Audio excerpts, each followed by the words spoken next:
Mahirap ba maging ama? Oo, In what way? Parang mahirap sa'yo? Financially? ano, sa edad kong 'to, minsan meron akong Which is 40 ano ka? 38 na ako, 39, Oh, nearing 39. 40. Meron akong alam mo yung hindi a man of few words kasi ako, eh. Pero Wow, sabihin ng anak mo, "Wow." wow.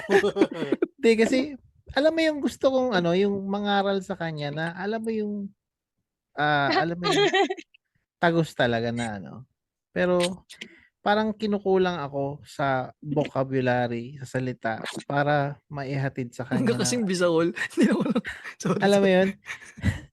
Gusto ko yung yung mga datingan yung parang sino ba yung model na tatay na meron akong naging teacher nung high school, eh, na ang galing niyang para siyang pastor kung Mm. mangaral sa amin. Gusto ko sana maging gano'n din ako sa anak ko. Ayun. Mm. Davao based ba 'tong pastor na 'to? Hindi. Buti na.